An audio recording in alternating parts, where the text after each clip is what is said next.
Howdy, y'all. We're back for another episode of Connect This. And it's going to be a really fun one. We have our usual crew. We got Doug Dawson from CCG Consulting. Welcome. Welcome. I didn't ever hear us call you all, so I think we're off to a really good start today. This is great. I say howdy and I say y'all all the time, and I feel like people are always surprised by it, no matter how many times I do it. Is this a Grateful Dead t-shirt, though, Doug? Oh, yes. It is. In fact, I brought this out of the closet for Travis's behalf. He says I should bring the whole array out. This is from a 1980s New Year's Eve concert, so you only got this if you went to that concert. So, fancy. yes. Excellent. We're at episode 69 now, and I hope that we're able to do enough episodes that you're able to pull all of those shirts out. That would be an impressive tally. We need to get to about 220, I think. So. Okay. We got Travis Carter, the CEO of USI Fiber in Minneapolis. Welcome. Thank you, Mr. Mitchell. You know, I was just on me, Doug. When did you get that shirt? 88. And it still fits you. Well done. Yeah. Well, you don't see the bottom part around the waist. Yeah. All right. So real quick, I don't want to get off on a rant because I know you're going to introduce Kim, but something happened this week that was an honor like you wouldn't believe. Doug Dawson emailed me and asked my opinion of something. I mean, I was bragging this up all week, so just so you know, I'm kind of riding on a high right now. So excellent. I'm glad to hear you have that getting you through, because this is a miserable Minnesota weather right now. This is as bad as it gets. We might see the buds freezing off of our trees, and God knows what happens next. So that's bad. Okay, you ready for the rant? Yes. Here, I have one. I've got one lined up. So okay, sorry, keep going. We also have Kim McKinley from UTOPIA Fiber, CMO, who is actually in Utah, but not anywhere near her home. Welcome. Yeah, another hotel room. It's where in the world is Kim McKinley today? And I am in St. George, Utah, which is way too cold for May. Well, we're not in May, in April as well. Yeah, last week I went to Sacramento for a cool event, and Travis, I do have to say, like, Utah was awfully white, as in snow from above, and Minnesota was not. So we're at least doing okay in that regard. So we also have, I'm Chris Mitchell with the Institute for Local Self-Reliance. This is like the 10th time I've introduced myself in almost 70 shows, and I kind of convinced these fools to join me in this crusade. Behind the scenes, we have Bill Woodcock, who will be joining us in a little bit to talk about some a couple of cool topics. One of which has to do with how we have no privacy and our data is being sold behind our back. But Bill has a wonderful history with a background of the internet, and we'll see if over the next 10 minutes he just slowly disappears and later tells us he had an internet connection failure, because as he sees how this show works, he might decide to run away. We are going to start today by noting that it is 420, which Ruben pointed out in the chat before the show even began. And I don't know if there's any jokes that anyone has, but you just want to get them out of the way so we don't have to deal with that later. No, I'm good. We're good. Okay. I have no idea what that means. We are adults. Not an Elon Musk fan. We are adults, Chris. Right. Well, I'm glad that we have 3 adults in here. This just came up. I had a little bit of a thing that annoyed me about it recently, and then I saw this story, and I wanted to cover it. Ookla has a new report out. Ookla does a lot of measurement. If I'd say that in some ways they are even consider the go-to speed test in some ways, and they have a new ranking of the fastest internet service providers. And I don't know, I'm annoyed by it. I'm curious. I'll start with Doug. How do you feel about Ookla before we go into the story too much? Well, first off, their speed test is good, and I won't get nerdy on you, but it does all sorts of things. It does triple paths, averages them, drops off the high and low. So their speed test is pretty reliable. What you're about ready to talk about here, when they announce the fastest ones, you got to remember they sell services to the big ISPs. And so all they did was they went, I'm only going to report on ISPs who got X number of speed tests in the last month. And that means the big guys. There's obviously lots of faster ISPs, but if you don't have 23 million customers, you're not going to quite make their list. So. Yeah. So what you're saying is, Doug, that we all just need to hit our speed test over and over again. Yeah, if you got everyone in Utopia to take their speed probably 20 times a day, you'd make their list. Okay, sweet. That's all you got to do. That's all you got to do. Automate it, yes. One speed test an hour. you'd be right at the top. And at that point, you probably want to make sure it's an on network test. Yeah. Yeah, that is true. Travis, do you have a reaction to Ookla? I know that you are annoyed about MLab. I want to offer a defense of MLab and just distinguish. But what's your reaction when I start talking about being annoyed by Ookla? Well, I mean, if you disqualify all the small operators, it just leaves the big guys. It also depends on what service packages you have. If you've got gigabit facility into somebody's property, but you're only selling 200 megabit, you're not going to get full credit for what's actually there. But is Charter the fastest? Yeah, maybe. Is Comcast going to be the fastest tomorrow? Maybe. Does it affect probably our day-to-day? Not really. So when Doug says that it is, a really good speed test, I think it's worth noting, I think Ookla's mission is to try to define the maximum capacity of the link or the links that are being measured. Whereas like MLab, for instance, I think is more trying to get a sense of normal performance. I think Ookla, as I understand it, tries to crowd out all other data streams that are happening in order to get a sense of that. Whereas MLab is more, is not going to show you the maximum throughput, particularly as you get onto faster connections. Yeah, MLabs has all sorts of weaknesses compared to Ookla, but as long as when you look at the results, as long as you know which one you're looking at, you can factor that into how you read it. So, I'm not sure I totally understand what you mean, Chris. What I mean is that my understanding is the way Ookla works is it saturates, the pipe.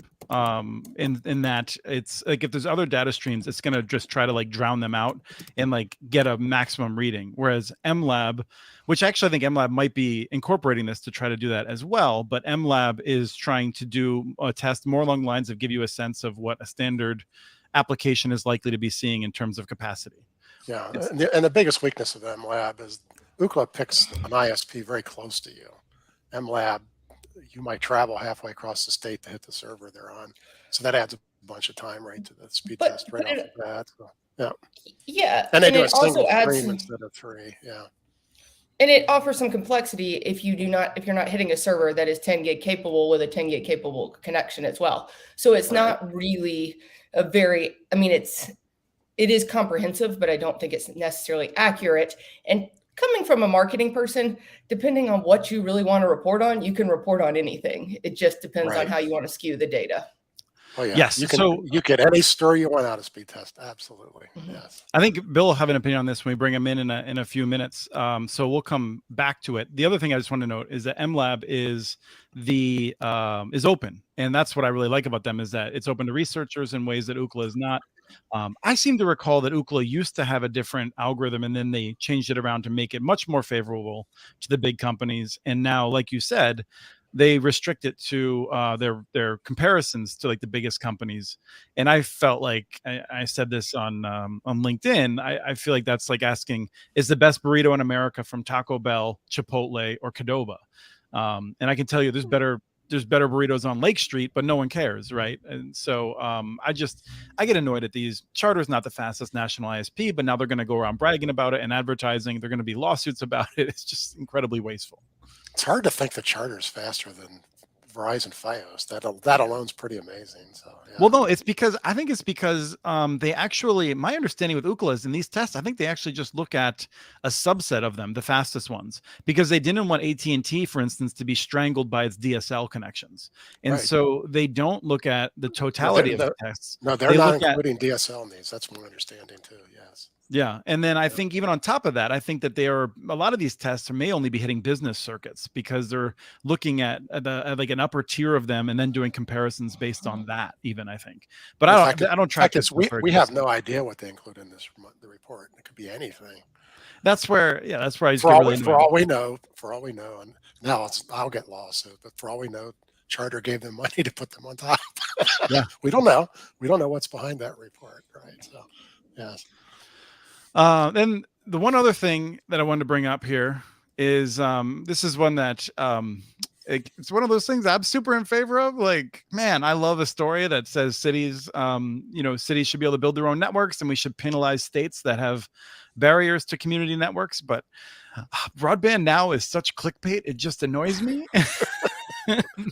They put out a report that said 17 states risk funding delays because of their anti-municipal broadband laws. And I think that might be true if NTIA planned on following the law, but I don't think NTIA plans on following the law. So it led to fun reports from Light Reading following up on that, and then Fierce Telecom saying, no, that's not true. Like, there's not going to be any delays. Kim, I'm curious how you reacted to that little back and forth. I just was like, okay, like, let's get off this conversation. It's a dumb conversation to have. Even when the NOFOs came out, we didn't think that these states would get restricted by these regulations. It's just not going to happen, because I was actually having this conversation earlier. You cannot force people who do not want to do municipal broadband to do municipal broadband. No matter what you want from a federal government, you cannot force a state to do so. And we might like municipal broadband in this country, but you have to have people who are passionate about building the networks and operating the networks and being there. It's just unrealistic that either anything would be restricted for municipal broadband, or that states are going to suddenly believe in municipal broadband because the federal government's like, oh, you should do this. It's not. Yeah, I mean, for me, it just comes down to, I think Congress wrote a law in which NTIA could delay funds or even force the funds go in an alternate path to communities in a state that refuses to adhere to federal law. But in the year 2024, we are not going to see a headline, Biden administration denies broadband funds to Florida or North Carolina or any number of other states. Like, that's not going to happen. Not going to happen. And you got to remember, finally here, courts already said the FCC couldn't dictate this issue. So they're not going to let NTIA do it. I mean, it's just not going to happen. So. Well, I mean, that's the thing, though, is that, clickbait. like, I mean, I actually think from a technical perspective, and I think, I did a great interview with the woman who had been the lawyer at NATOA, and now she's moved on. Nancy Warner, I think. Is that right, Kim? Yeah, I'm not sure. We talked about that. I mean, it's not actual preemption. It's that the NTIA can just say that the state is not following the rules. I mean, you know, if the state decided to give the money out to build fiber to homes that already have FiOS, that would also be a violation that NTIA could crack down on. And so, you know, I think NTIA has the authority. It's just that in the world of politics that we have, there's no way the Biden administration is going to exercise that in a way, especially not this Biden administration, which I think, you know, they have some really good people in good places, but we couldn't even get GG on the FCC. Why think that this is the sword they're going to die on is municipal broadband? Right. It's just not going to be that big of issue for them. No. Yeah. But at the same time, I am looking forward to the fact that the states do have to justify if they are going to be discriminating against municipalities. They have to justify it, and that will give us some method to move. Colorado is looks like, I think they have actually removed. I think the governor hasn't signed it yet, but will remove their restrictions. I've heard rumor of other states talking about it. So some states may actually waive it in regard to this money. I don't really know how that works constitutionally in a state. Like, I see these newspaper articles written by people that I think didn't have political science degrees maybe. And they're like, oh, they'll just waive it. I'm like, what? Like, I don't think governors can just waive laws like that. Not that the legislator passed the legislation now. Yeah, exactly. So, there's one important part of this conversation. Your first sentence, broadband now is clickbait. So. Yeah, 100% clickbait. Was not started that way, has become that way. It has become that way. They're just trying to get people to look at them, and, you know, good for them. So. Yeah, and so for people who are curious, if you go to Broadband Now, you'll notice that I suspect, Travis, I'm going to come to you right now. I suspect that you'll find in Minneapolis, a satellite provider is listed above USI Fiber in the listing of available services, and that's because they are ranked by order of, I assume they are ranked by order of kickback to Broadband Now, not by order of quality. Yes, they make their money by signing people up to those other ISPs, the big ISPs, right? So yeah, Travis. How are the maps doing? Is that you haven't even brought them up yet, and we're already like 15 minutes into this gig? I'm not ranting before Bill comes on. I'll tell you that right now. Okay, I was just curious if they made a lot of progress since we talked last. Because no, I would not define the progress of the maps to be a lot. Okay. Just so you know, Travis, the head of the FCC said the maps are great so you know. So okay, well, yeah, no, and I mean, I think we talked about this afterward, but I was furious at Connected America. We were there. I was there with Kim in Dallas, and the FCC spokesperson got up and talked about how wonderful it was and bragged about how they have a method of correcting errors now. And I was just sitting there thinking like, yeah, like I thought it would be really great to be able to correct errors when I imagined the errors would be in the tens of thousands or maybe 100,000. But when we're 2 orders of magnitude above that, it's beyond comprehension how we would go about fixing them. So embarrassing. Good try. I was just she curious was how very passionate. Haven't heard for the last few weeks about the maps. So yeah, no, the maps are last thing I'll say on it is that if like companies like AT&T and Charter wanted to devise a way to distract everyone and waste their time, make sure that they weren't doing anything productive, having Jessica Rosenworcel follow this path of the maps was a masterstroke of genius. Well, you want to know the secret, Chris? Has anyone told you? The incumbents are getting all the money anyways, just so you know. Well, I think your estimate is too high. Most of the money. All of it, yeah. No. It's all of it. This FCC is infuriating, and also infuriating is the silence of groups inside the Beltway who should be putting pressure on them, but are not, because there are friends in power, I guess. So it's a hard day. With that, let's bring Bill Woodcock on. Bill is someone that I think a lot of viewers will be familiar with, Executive Director of Packet Clearinghouse, deeply involved with internet exchange points around the world. Bill, welcome. Howdy. Pleasure to be here.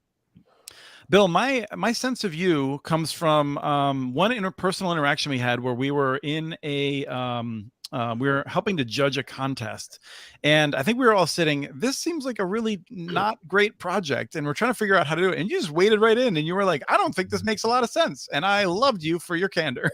Well, yeah, if I have one superpower, it's saying no to things. I've developed that over a long time. Tell us what's Packet Clearinghouse. What's your background with internet access?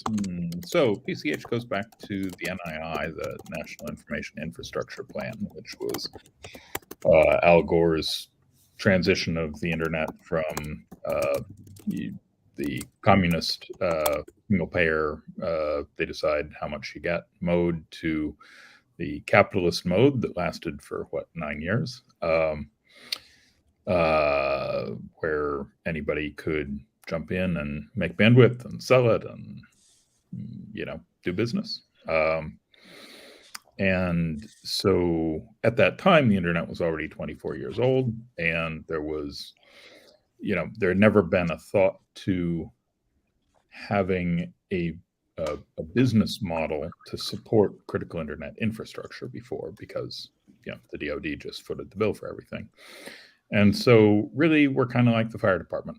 We're a nonprofit. We are there to support critical internet infrastructure. It's mostly training and equipment and bandwidth and so forth for internet exchange points and core of the domain name system. And we also work on regulatory and policy, and we work on cybersecurity coordination. So, and we've been at it for 30 years now.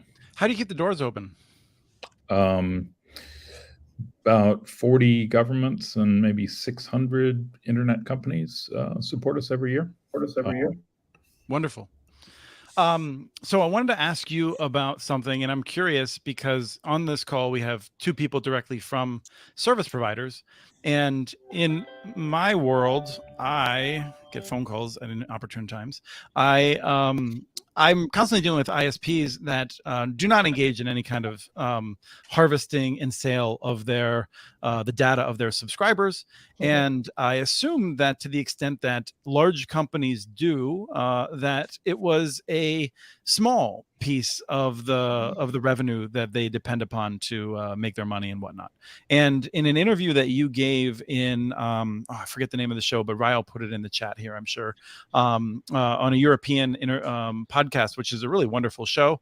You had mentioned that was like a significant part of the revenues of these companies, and also the one that has the most potential for growth. I was wondering if you want to just walk through that for a second. Well, I mean, it depends on the company and how things are being divvied up, of course. All of this goes back to 2001, the transition from the capitalist era of the internet to the surveillance economy era. It coincided with the collapse of the telecom bubble and the collapse of the dot-com bubble. And so you had all these companies that suddenly had like 3 months of runway left and no real business plan. And then 9/11 happens and the US government starts knocking on doors saying, hey, you might have ancillary data, that you might have collected about people doing stuff on the internet in the course of your business, and we'll pay for that. And so the problem, of course, is that all these companies, grab for that like, a lifesaver for a drowning person, because they don't have any other revenue really. And so they all did the same analysis, which is that if somebody is paying for data about our customers, we want to maximize our revenue. We need the most possible customers, which means we need to give it all away for free, because then we get more customers and we have more data to sell. So that's when, prior to 2001, you didn't have free services, right? It wasn't like, people got Gmail and it was free and people, Right. But are you talking about both ISPs and online services, or one or the other? Well, I'm talking about online services, but ISPs are in a trickier position. The folks who have control of the local loop are sometimes regulated, depends on the country.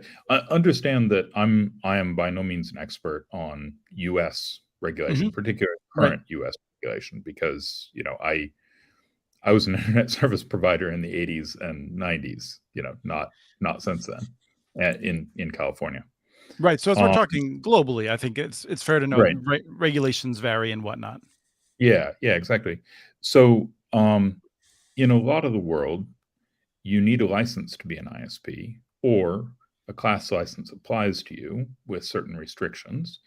And a lot of the world, not the US, has privacy law. And so it's not legal to collect data about users and sell it without getting their explicit permission.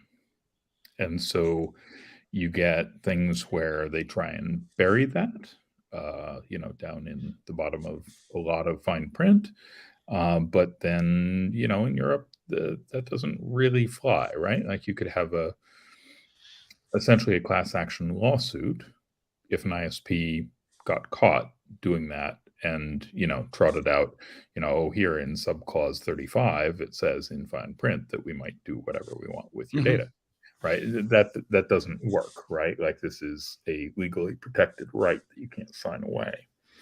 So what you get instead is ISPs making these don't look behind the curtain deals with other providers. So they say, oh, well, we need traffic analysis service, right? We need to understand what our business looks like. And so we're going to let somebody put a server on our network and we're going to flow all the traffic through it. And then they're going to give us insights about our business. And of course, that company is a US company. And so there are no protections for the data once that company has a hold of it. And so where this has happened a lot is with cybersecurity, right? So things that purport to be firewalls, things that purport to give business intelligence, and DNS, right? Internet service providers, very few of them actually run their own recursive resolvers anymore. And, so if you're Deutsche Telekom and you don't run your own recursive resolver, for instance, and you're a customer of Nominum, for instance, US company, a German customer who believes that they have legally protected rights around their privacy, the data is just being sucked out to the US and sold. So, and yes, that's a hypothetical example, and I don't know for certain that Deutsche Telekom is a whatever they call them, customer, partner, whatever, of not Rudolph having- Vanderberg will let us know shortly, I'm sure. Yeah. There you go. Yeah. Well, let me jump in here because I can answer your question that I think Bill will find interesting. 7 or 8 years ago, AT&T charged you $10 more if you did not want them to share your data. Remember that? Yes. And so they kind of put a dollar value on that data by doing that. And at the same time, Charter and Comcast say they absolutely do not do it. But what they do is what Bill just described. They do not themselves collect and sell your data. They simply collect money from someone else who's in their network collecting it for them. So they all are making money from it. But AT&T also stopped doing that. And I believe because of the exact thing Bill said, which is they don't want a class action lawsuit. I'm sure AT&T no longer explicitly does it either. So they've all just gone underground with it. I have no question that they're all making money on it. So, but no one knows for sure. That's one of those It's all big corporate secrets, right? So Yeah. Travis is probably making a fortune on his. But Yeah, right. You know, we run our own resolvers, but I can see like, I mean, imagine ISPs using Cloudflare or something. You know, what's Cloudflare doing with that data? right. That's Yeah. exactly what we're talking about. That's really the key. And could you ever definitively find out? I don't know. It'd be Yeah. tough. Yeah. It'd be really tough. Yeah. Well, I mean, there are a lot of different ways data is being sold, but I would say that the worst part of it is the data that is being used to feed machine learning that in turn is A/B testing users and, you know, getting from them whatever it is that whoever is paying wants, right? Getting them to vote a certain way, getting them to buy a certain product, getting them to, you know, get into some argument with somebody on Twitter, right? All this stupid stuff that is fundamentally opaque. Well, has the rise of TLS and encrypted by default websites in many cases helped to protect data more? Have you heard of a company called Cloudflare? So I mean, like I had not given this as much thought because so many websites are running their site through Cloudflare for protection against distributed denial of service attacks as well as other benefits. So I mean, to give you an idea, we run our website through. We're not like it's not with an intention of letting them mine data. It's to take load off the server and another thing. So I think there's a whole like let's say a perhaps large number but small amount of traffic number of sites that just see it for the benefits of a free service. And like I enjoy you laughing at me, but do you want to spell out what exactly we're getting wrong? Kim, did you want to jump in first? I was just going to say, do consumers even understand that this is happening now? The consumers, it's magic. It's magic all the way down. And do we think that if we could cause a rise up of consumers really understanding that this is happening to their data, that anything would change? No. We've got 22 years of people being trained to not ask why they're not paying.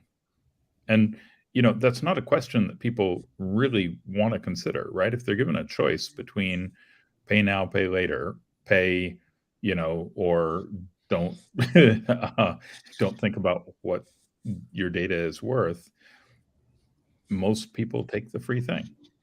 We have one other factor going on. People under 25 don't care if people see their data. They're open. Polls have I've shown seen conflicting evidence on I've that. seen a lot of polls that shown that they just don't have the same concern that we do. So, yeah. I think just like the broadband rankings, those polls may be highly motivated to come That's up true. with that result. You have a good point there. Yeah. I've Yeah, seen I mean, Those marketers, those data marketers, they are just sneaky on every level. I'm just saying. I mean, that's where you get the whole Finstagram, right? The whole like, is that still a thing? The fake Instagram? I mean, I feel like there are ways in which younger folks are trying to camouflage some of their stuff, not just from their parents, but from others too, I think. I think it's a concern that's rising up in the market, though. I think it's a concern more than it's ever been. I mean, just from some of the documentaries that are out there that are talking about some of these issues, I think you're going to see more and more people are becoming more knowledgeable of why these things are free. I don't know if it's going to change anything, but I do think that consumers are becoming a little more aware. Yet again, I can't predict what will happen, but more than ever, I think I'm seeing that personally. Bill? I mean, the entire pirate party is like people under 30 by and large. Right? Mm-hmm. And so this is an entire political movement in much of the world of young people trying to reform the system, from the top down, which is great. What needs to happen. And I'll say, like, I feel like for the past 6 months, we've done a lot of events with different folks in which over a period of like 60 to 120 minutes, we go over how does the internet work. It's a bunch of fiber optic cables. This is why it's fiber. Like, this is generally how it runs. This is some of the economics behind it. And people come away just being like, wow, I didn't know, A, that it was interesting, and B, that I could understand it. And I think we could see people making different decisions if they actually have an opportunity to sort of understand that this is not all magic. And then it suddenly seems like, oh, now I think of it differently. So let's talk about one other thing, which I'm really curious about. Bill, you'd mentioned the commercialization of the internet. I feel like I hear a lot of people who are younger often talking about that as though it was a terrible decision. And I think they don't always appreciate exactly what it was. And so I actually want to start with Travis and ask, when you think about going back to then, as someone who is skeptical of the power of the biggest cable companies and whatnot as your competitors, but when I say the commercialization of the internet or the privatization, that act that took it from being out of the Department of Defense and a more public entity, how do you react to that time era? Oh, that's an interesting question. I mean, look at the results of what we're doing right now. So was it, obviously it was a good thing. It was an interesting opportunity at the time. I'll tell you that. It opened an opportunity up for a lot of us younger people to, get into the industry. Maybe those of us that were looking. Did you say we were younger people? I'm just asking. I think they were. He meant when he was a younger. When I was. Oh, okay. Yeah. Just yes. okay. Back when I was younger, it was it was the a great prior millennia. Yes, many years ago. Huh? So I react? I mean, obviously it was a good thing. The day after Al Gore invented the internet, is that what we're talking about? So I'm not going to chase that one. I'm not going to do it. Okay. I'm trying to get you riled up today, Chris. I don't know. I have this mission for something. I gave blood today and I don't have enough to get my pressure up. Oh, okay. No, I mean, I think it was a great opportunity and it continues to be. I mean, look at what it's done. I would say the only negative thing that's come out of it is the advent of this thing. I mean, nothing is more comical to me than going out to dinner and seeing a bunch of younger folks and they don't even talk to each other. So I would say that is the only real visible negative that I see on a day-to-day basis. Otherwise, it's been quite transformational in our whole world. Yeah. Anyone else react to that? Well, yeah, because I've been there since then too, and I was an ISP back in those old days, and there was no real demand for the internet until we had free Facebook and all those other things that sprung up. And that's what attracted people to come here. And then after that, video is what brought everyone here. And without those, and there's still lots of free video out there. And without that, if that all went away, I think the number of people who would actually use the internet day to day would drastically go down because that's what they use it. But then by having it, they get all those other benefits. Okay, well, I bought the internet because by gosh, I'm a Facebook fanatic. But look, I could have a telemedicine meeting with my doctor now. They don't get it for the telemedicine. Yeah, but guys, it is a time saver. I mean, I know I'm so young. I'm so young here, but you remember when you had to pick up the encyclopedia and actually have to look things up? No, and mine, and that's all free. Those benefits are amazing. The encyclopedia I used in the 90s was written in the 50s. So hold on. Your theory, Doug, is that if we only had the Gopher protocol today, the internet wouldn't be quite as big of a change as. No, let's be clear about what Doug is saying. Doug just offered the family version of the internet is for porn. You kind of left that out in terms of how people want to use it, but. Yeah, no, it's. I mean, it's. And to be fair, in 1991, I keynoted the annual conference of the American Association of Prescribing Pharmacologists, and I told them that Gopher was going to revolutionize their industry. I love it. And they didn't believe you because you were 12 years old, and they were like, "What is this kid doing here?" There's that, and I failed to anticipate the whole thing about Canada, which, revolutionizing the drug industry. Well, in around the same time in '92, I went to my boss at the time, who was a travel agency conglomerate, and said, you should seriously consider booking travel on the internet. And he laughed me out of his room. So wherever you are, Rex, you were wrong. So Yeah, no, I mean, I think I just remember I jumping on Prodigy in the late 80s, maybe 89, 90, and being able to see sports scores. Fascinating. Right. You know, just look You them up. never had that before. You couldn't find out the same day who won a college baseball game. You could not do it. There was no way to find it. Yeah. My experience may have been a bit different from yours in California. I mean, this was at that time where something like 90% of the internet was, and there was huge demand. And, you know, I was fulfilling that demand, but that was a crime, right? So I was running a business, which was a criminal enterprise. And so 1992 meant that was legalized. And so I could then just, you know, I could advertise, I could, you know, not. Bill, do you need a therapy session? Did you just tell us you were running a criminal activity? Yeah. And now we have to ask, what's the statute of limitations? I like Juan though. Remember, have to buy something called a stamp, and you like licked it and like put it on a piece of paper, like back in the old days, or 1-800-movie phone. I still do that. I mean, I still I still do it too. Yeah. You have a stamp? Oh, absolutely. Yeah. I just mailed off. I just sent off Yeah. a tax return yesterday. Stamp, maybe. How about a checkbook? Remember those things? Like it was like an IOU. But I you'd think, write I mean, to somebody? this is the thing, right? Like, I do think, like, and I go back to this, and I want to take this seriously, because I 100% want to see public investment in high quality networks to make sure everyone can be connected. And I was talking with a friend, and they were like, well, yeah, we should have done it back in the 90s. And I was like, I don't think that would have been a smart investment back then. And I don't think the government would have done a good job with it. Bill, It's you honestly want to go not first? needed. It's not needed because under the capitalist model, right, what we had in the 90s, the private sector is perfectly well incentivized to do it because the private sector can then just charge for services and it all works great.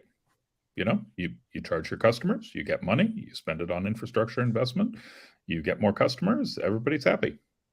It was a great model. And I think, I mean, that's one way of looking at it. The way that I look at it is that we had like, what, 7,500, 8,500 different businesses that were trying to figure out how to do it.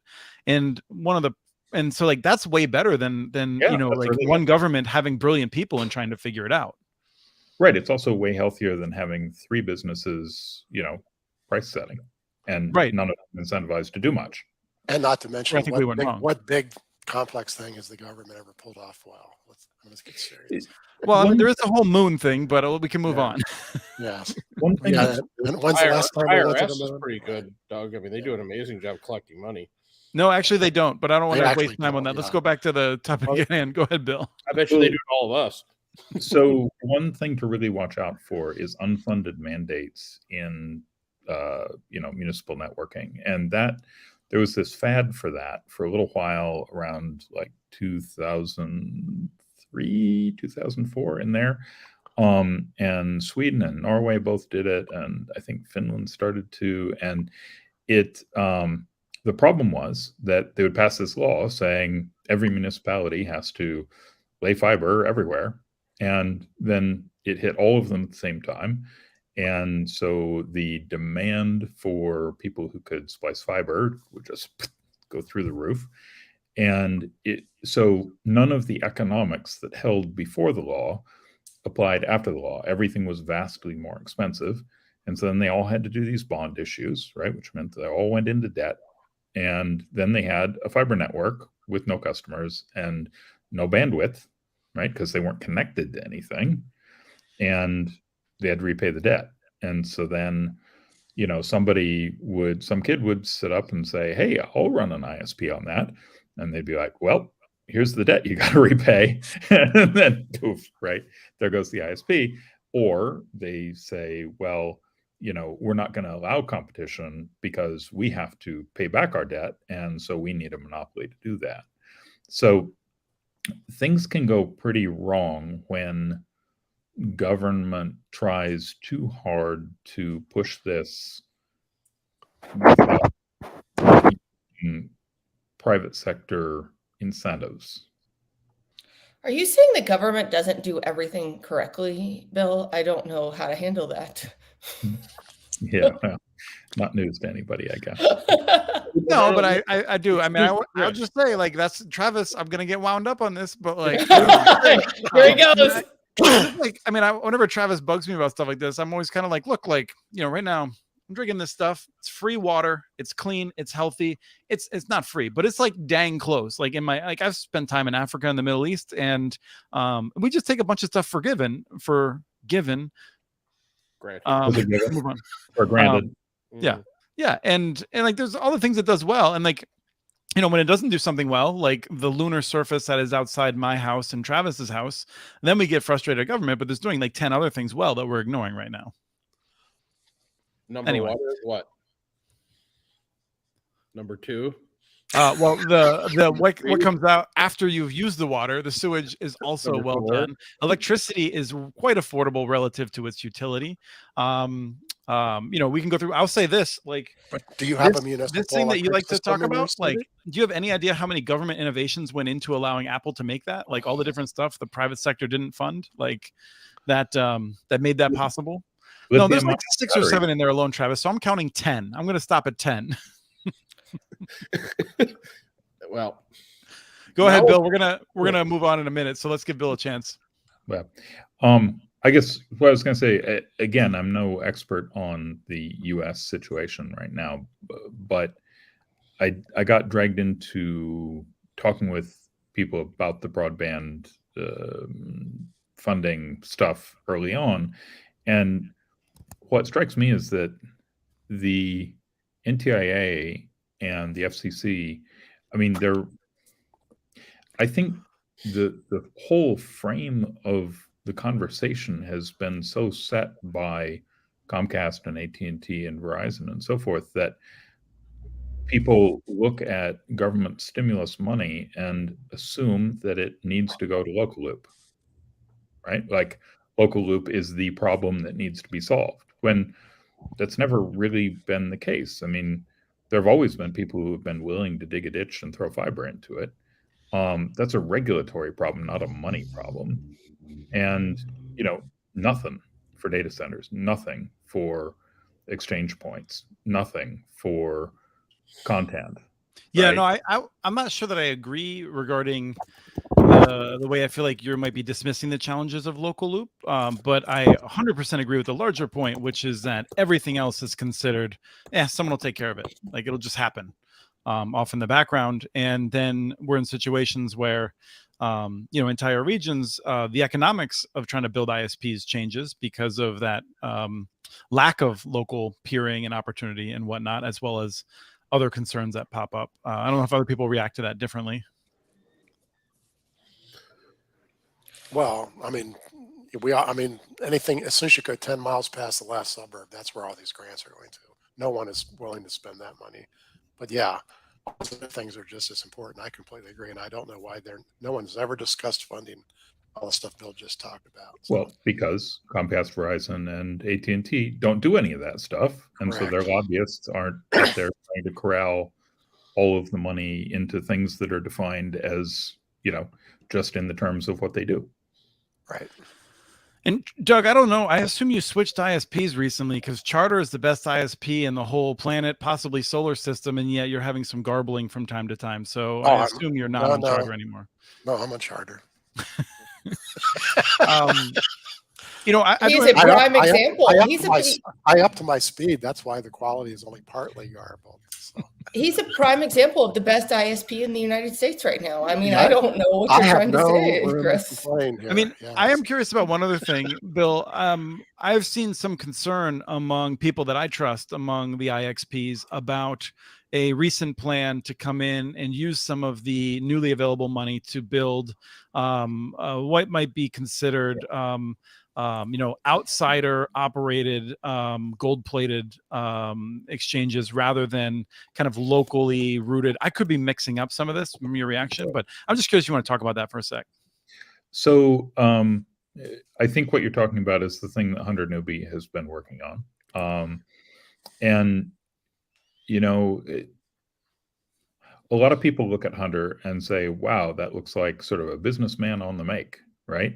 But I don't know. I've been working with him for 25 years off and on, and he's gotten a lot of really good stuff done in really difficult situations that nobody else was really willing to tackle by going out and, doing the politicking.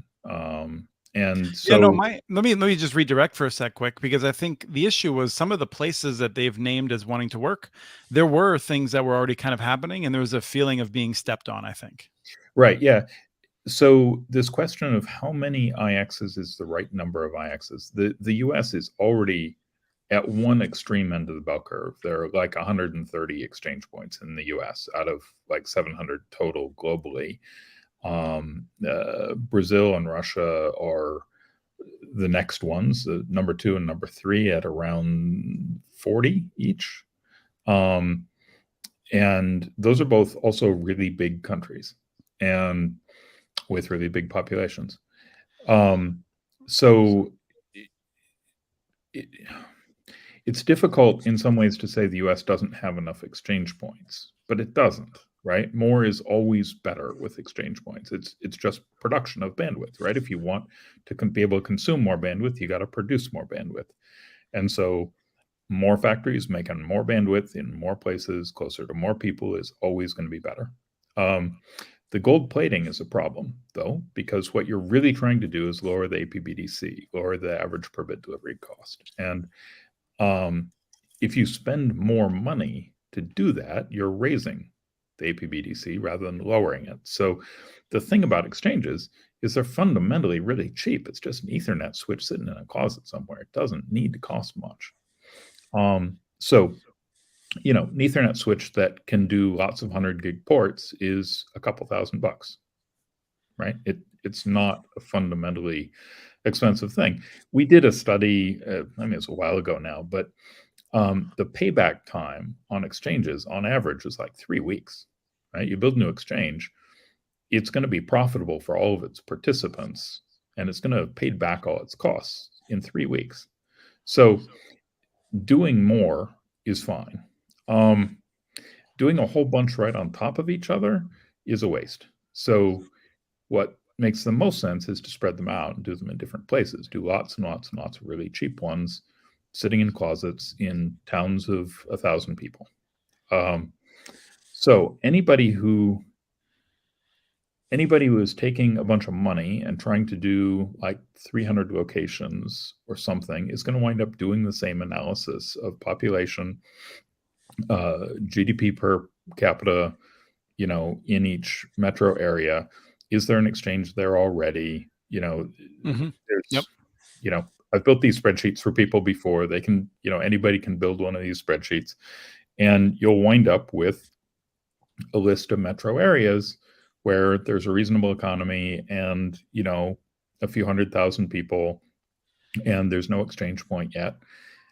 But then, anybody else who does the same analysis is going to come with the same result. And that's fundamentally what led us into the telecom collapse in 2001, is there was no central planning, right? We had a whole lot of entrepreneurs out there doing exactly the same thing at the same time with the same data, doing the same analysis, all in parallel with no coordination. And so they all came up with the same result, which is let's lay in fiber between LA and New York, right? Or let's go and serve Atlanta. I know of at least 7 ISPs whose business plans say get a 30% market share in Atlanta. Right. Yeah. All of which looks great if you assume that the entire rest of the world is static and nobody else is doing the same analysis you are, and nobody else is going to have the same business plan as you are.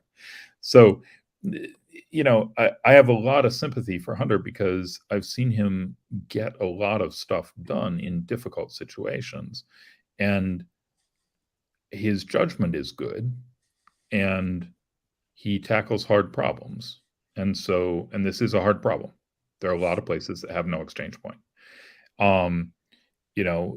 Is that going to be right 100% of the time? No, it's not. And so I also have a lot of sympathy for people who are putting in the work right now and are worried about getting clobbered. But is he going to, is his project going to have the attention to compete with already working efforts in places, or is he just going to back off and put effort in somewhere else? I know what I would do if I was him, right? If he discovers that there's already something working somewhere, then it's not worth competing with it.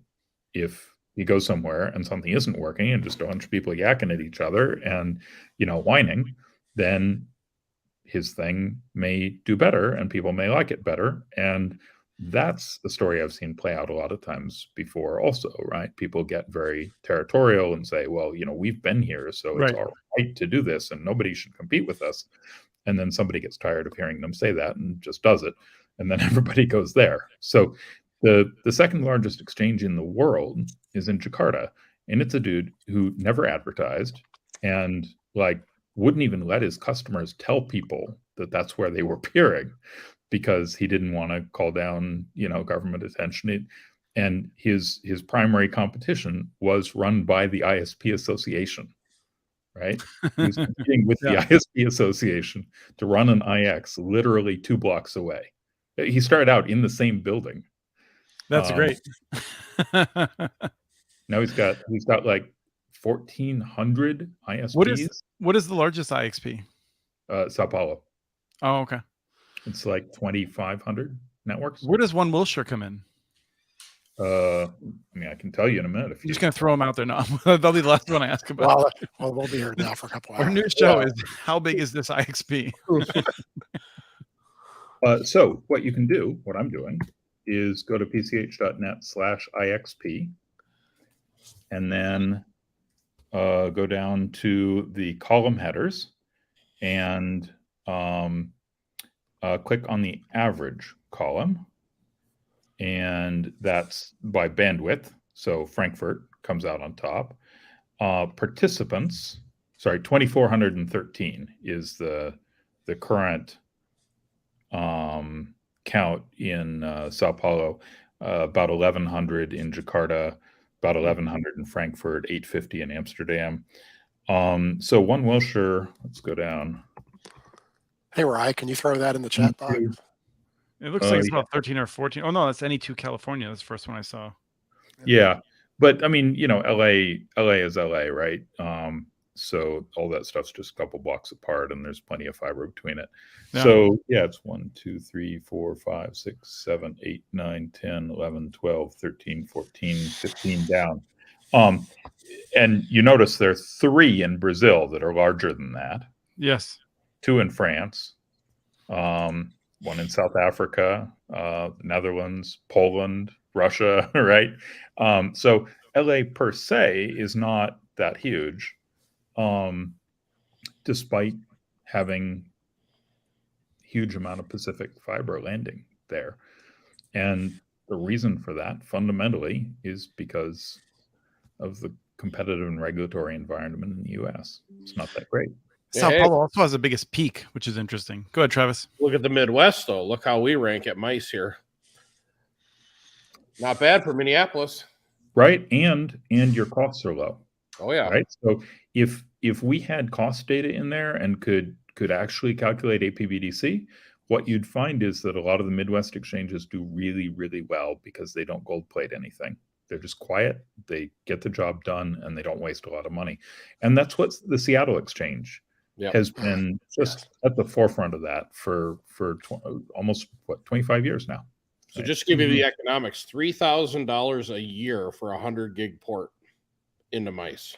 I mean, it's dirt cheap. Dirt cheap. Cool. Well, we're going to have to move on. Did Travis just... Oh, Travis, right. Travis is on Comcast. He's not on a great connection, so just hung a little bit there. For a second, I was like, Travis's own network is falling apart, but it's... Well, that's actually your network. Look at you dithering out. Oh, that's probably what it was. It was probably me. Yeah. So it's still Comcast's fault. Anyway, thank you, Bill. All right. Thanks, My Bill. pleasure. It was great to hang out with you guys. Take care. Good conversation. Wonderful. One other thing, part of the reason I wanted to bring up the issue with the big ISPs using advertising dollars was I was listening to the Verge podcast and they were talking about how OLED TVs are getting cheaper and cheaper. And they just made an offhand comment that I'd love to see more about, which was just that, TVs at this point are basically massively subsidized by the data that they sell, which makes me happy because I'm a free rider. My computer's my TV's been plugged in one time to an Ethernet cord and it doesn't know about the Wi-Fi network. And We run everything through the Xbox or Chromecast or whatever. So buy a TV, update it, and then never let it see the internet again. Is my recommendation. So the couple of stories here. Company that thinks we shouldn't build fiber says it will cost $1 bajillion to build fiber out to everyone. Tirana has a study on the fiber only approach, and I think Doug and I had different reactions to this. I have a reaction of these numbers don't actually mean anything, whereas Doug had a different reaction. I don't know if anyone else had a reaction, but let's start with Doug and then run around quick. Well, first off, I think we all know that that's an incredibly self-serving analysis because they want grant money to go to them. So right, and so they're going, hey, there's not enough money for fiber. Let's just put it in wireless right off the bat. So the number is really large. But they're talking about BEAD's not going to pay for all the upgrades. Let's not forget all the other money that's going into broadband. There's been BEAD, there's been RDOF, there's been the reconnect programs. There's been all the state ACP money. I'm having to thinking that we're really already in the process of spending maybe 80 billion. So, I mean, people are going like, well, RDOF's not going to, BEAD's not going to pay for it all. Like that other stuff is paying for a lot of fiber. And then all of those programs have matching funds.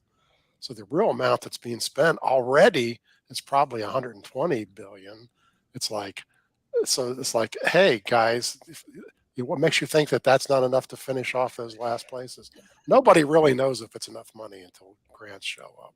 Can we just stop talking about how much grants are out there and how much we need to build out like these cities? Because nobody knows the numbers. Nobody knows the numbers. And then there's like people like Travis who never get any of the flipping grants who's still building out fiber, or UTOPIA who has gotten little. And we keep talking about that the federal government has to subsidize all of these projects to bring fiber to the U.S.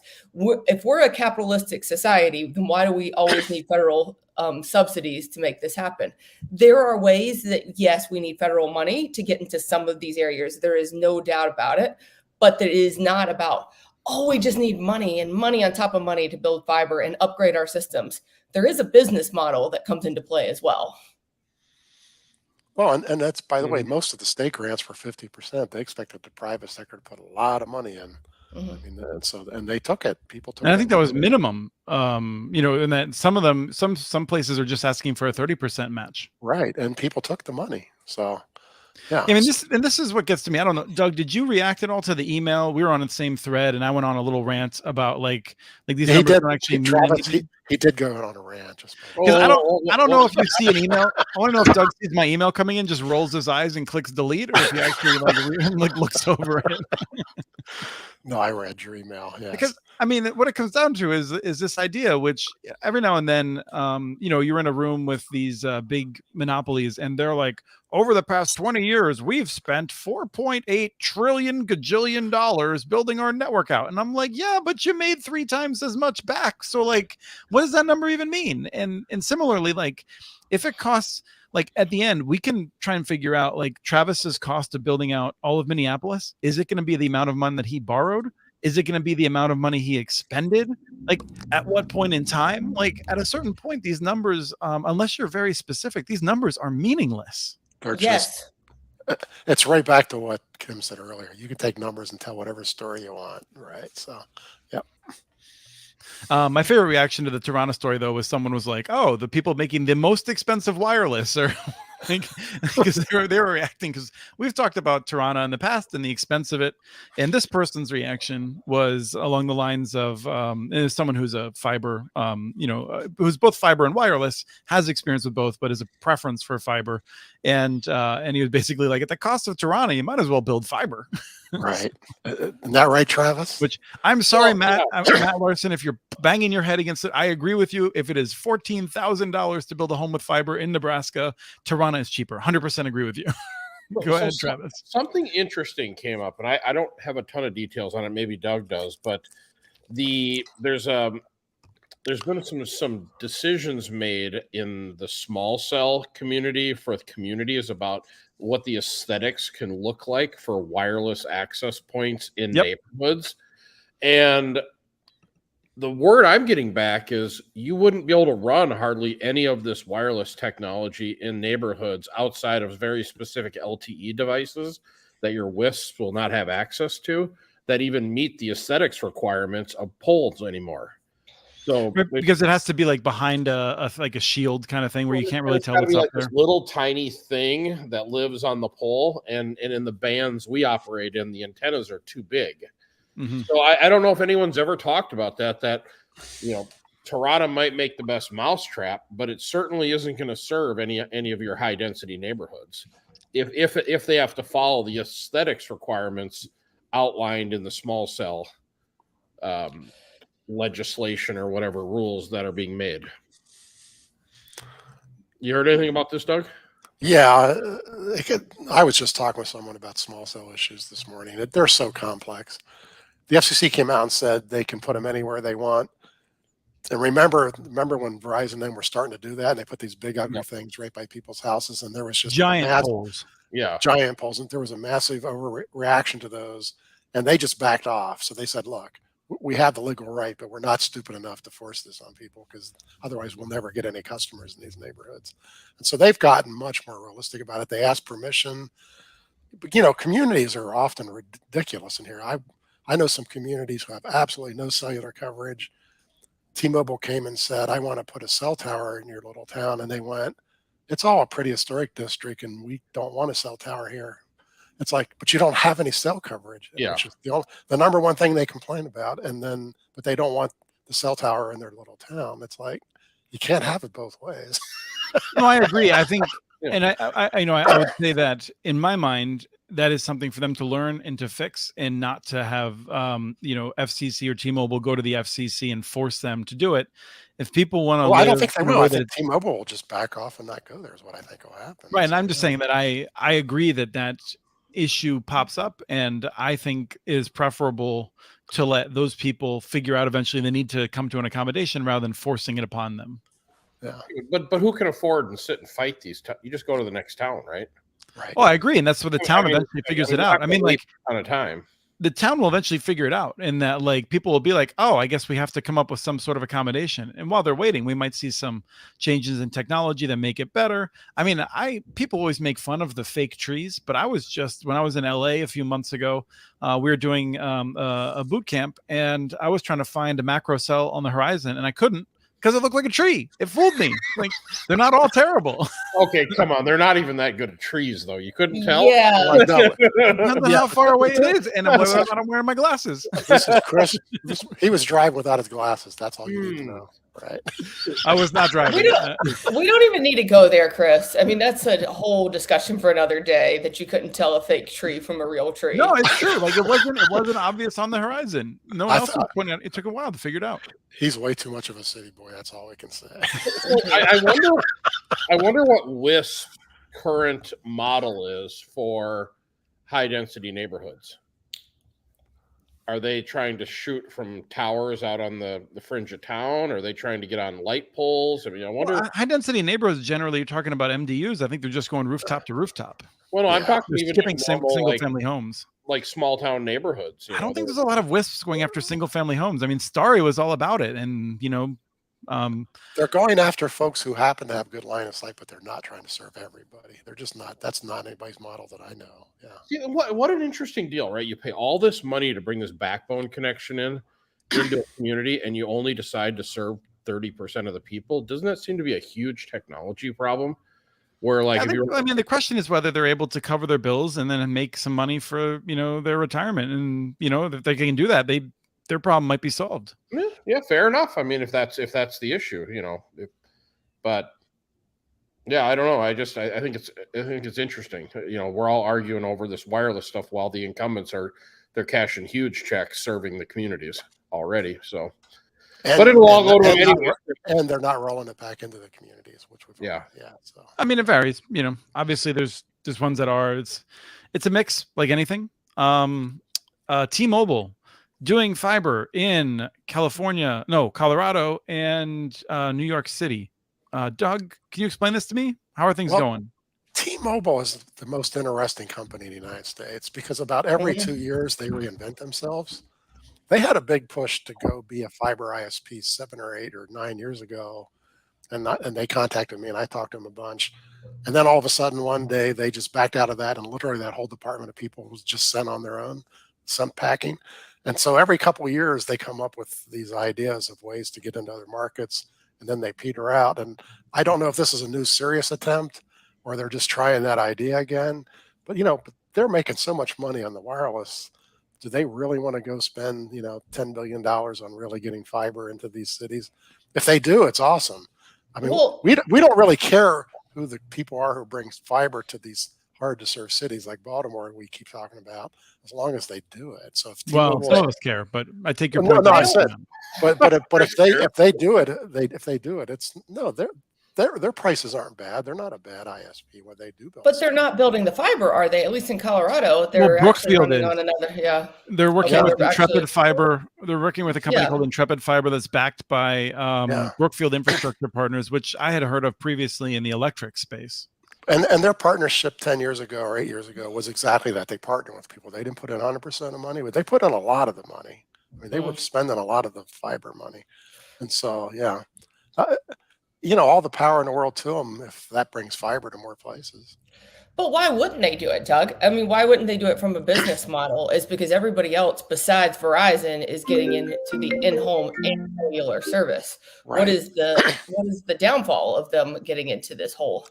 None, because what they gain is economy of scale, and that's never bad for an ISP. They're way down the list compared to all those big guys. So, I think that for them, that's they have one disadvantage against AT&T and Verizon, and those folks also have a bunch of these monthly ISP customers paying them, and so T-Mobile's trying to, I think, build up that base so they, that regular money from last mile ISPs is good money, isn't it, Travis? Oh yeah. And so that's I think they're trying to get into that business just as a piece of the portfolio. But who knows? Because 2 years from now they might not be doing that again.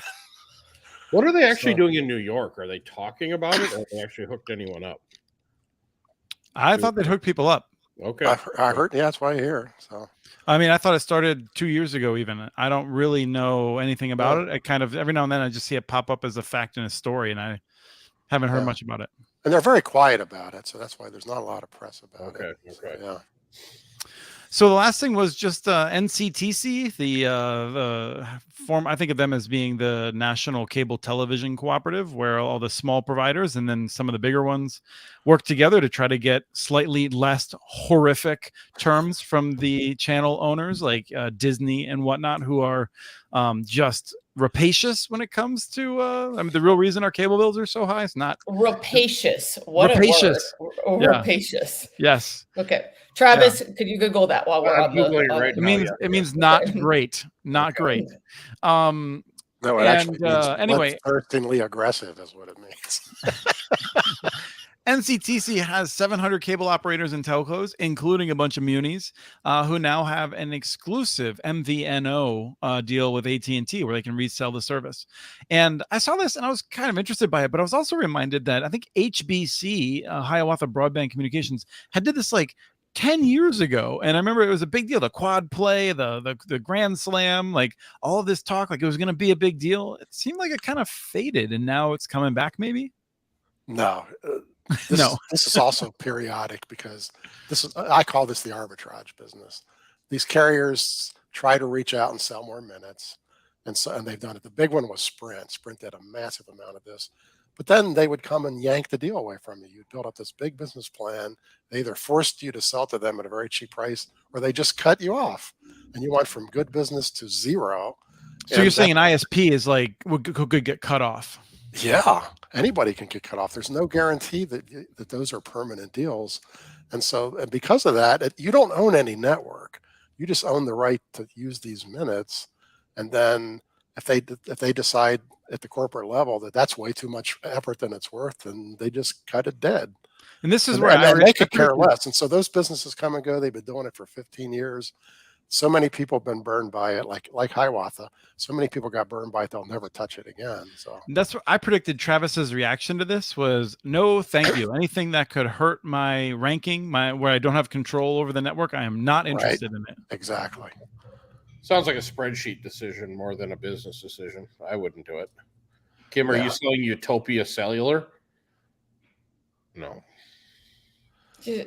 Like, I think this is one of the problems is that a lot of companies, you have to stick to your core competency, right? At the Right. end of the day, you should stick to your core competency. And a lot of people get very diversified because they see like opportunities and stuff. And that's where you start losing because you're not really focusing on what you were started for and what you're great at.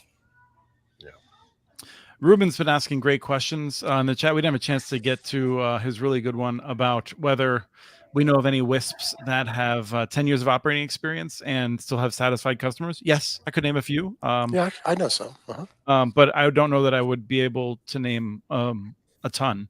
It's an interesting question empirically. But when do you think traditional video channels will die in favor of direct subscriptions? I'm using that MLS on Apple TV, and it's not great. I'm curious to see if Apple will improve on it. The video quality is all right, but like the interface sucks, and it's kind of a pain in some ways. But I'm thrilled to not have to have a cable subscription this summer. Well, let's not forget, there's a nationwide 50% penetration of traditional cable. 50% of households are still paying for it. That's a huge number of people. And the programmers are not even worried about being rapacious here, because that's a good word, because they're now selling more programming overseas than they are in the US. They're not hurting. Hey, Fox News just wrote a check for $787 million, which I think is 2 or 3 years, or 2 or 3 months of what they make from the cable charge. Right. They'll raise their rate a penny and make that back in a year. So the programmers can be that greedy because because people still want their content. And so it's not going to stop. And I don't know why people watch linear TV when you have an alternative, but they do. Yeah. Well, first of all, I know this is why Travis and I are in the wrong business. If they can make $787 million back in a few months, and it's mostly from people that never watch their channel. Like that's the crazy thing about the way the cable bundle works. Right. Everyone who has a cable bundle is paying for Fox. Ruben, I didn't know linear cable still existed. Quite frankly, is that still? Yeah. 50%. Travis, over the 50% of homes. That's a lot of homes. But how many? Go ahead. Oh no. Well, sorry. This just builds on something Doug had asked, which was the cable service MVNO. I think they actually do own significant amounts of like antennas and things like that. So they do own some. Oh no, what they're doing. They started out as a pure MVNO. They had a long enough set of contracts that gave them time, and they have one big advantage. Remember, they've really invested in Wi-Fi. And so they're backhauling almost all of their traffic in the upload direction. And CBRS too. And CBRS. Well, now they bought CBRS, and now what they're doing is they're installing wireless antennas just in those heavy use neighborhoods. They'll continue to rebuy in the other, but because they're uphauling the traffic, they're only buying half of the minutes to start with. Yeah, because they're making money at it. They're making money at it, but it's only because they got 20 million customers. Travis couldn't make money at it. Let's be honest. I'm in a hotel room a lot of nights of every year, right? Yeah. I had never turned on my TV because traditional TV is infuriating if you're used to. It's like come on, move it on here. I was in this hotel with my family. Like we got there, we're staying in Atlanta at the end of a vacation. We're gonna fly out early the next morning, and it was cold outside and raining. The pool was freezing cold. This was like 2 weeks ago, and there was no Wi-Fi all day long. We were there for like 6 hours awake, and we're kind of like a little bit fried from our trip, and had to like click through the channel. Like there was no menu system or anything, like no guide. So I was literally like clicking through and end up watching John Wick with my 7-year-old son because I just gave up. There's family values. Thank you, AT&T. It was an AT&T outage. Is there a conspiracy theory here then? So let's see. 82% of Americans live in cities where they have cable networks with linear television, and public dollars are being given out that exclude that 82%, because if you have a fiber optic connection to your home, the odds of you using linear television are probably 2%. So don't forget, Travis, traditional TV includes Dish and DirecTV now. And Fios. in the rural areas. All those But- people with dishes. Yeah. Why would you watch? I don't get it. I mean, unless you're It's old. familiarity. There's a lot of people. First of all, there are a lot of people who are old. There's a lot of people who just like that's what they're used to. Like, you know, they come home, they don't want to spend time figuring out something new. They know that it works. It's just there for them. You know, they don't want to try something new, or they tried it and they didn't like it, and they never want to try it again. That was maybe 6 years ago. Okay, well, I guess. And yeah, Travis, this is how, I mean, like, just to play that out a little bit further, let's be clear about this. This is the way the Democrats work. The Democrats will not stand up to the big cable and telephone companies, but they will spend the vast majority of tens of billions of dollars to connect people who will never vote for them. And the Democrats will not even go out and remind them who connected them with high-speed internet access. This is what they will do. While the Republicans are trying to actually cut that money back, and then the Republicans will take credit for it and get votes on the basis of it. Oh, we're on the cusp of a red here, Travis. Okay, I'm trying. God, this whole blood draw thing is really throwing me for a loop. All right, I'm going to go for my last ditch attempt. Chris, this global cooling here is a real problem. Yeah, no, this is an easy one, Trav. I'm not even going to break a sweat, man. Minnesota cooling is what we're experiencing. It is certainly not global cooling. All right, I was going for global cooling because it's cold here. We've had Yeah, the warmest. no, it we've is. had the warmest winter ever down here. So yeah. So, No, and I a few weeks, 10 days ago, Travis, right around the time that you got back, I broke out the grill. I was making hamburgers in the back. I had snow in the yard, and the house was buttoned up tight. Every window closed, all the doors closed because it was too hot outside to open the windows. So this is sorry, guys. this is That's the all I stupid- got. I got stupid the weather. conspiracy theories, the free money, the wireless, the cold global cooling. He's not going to bite today. No, but I'll just say this. Like, I feel like, we'll eventually figure out who the Democrats are going to put on the FCC. I think it is a person who will have done extensive time with one of the largest telephone monopolies. And that person will not have to face 3 hearings like Gigi did. That person will not have her credibility attacked and asked whether or not it's appropriate that she's on the FCC. She will sail right through, I predict. Although it would really help if freaking Dianne Feinstein would retire. These people just drive me nuts who are like, the world can't function without without me, like being around, even though my brain doesn't work anymore.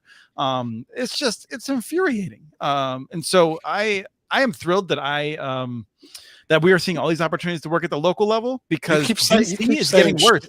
DC is getting worse. DC is getting worse. You keep saying she is the new commissioner going to be a she?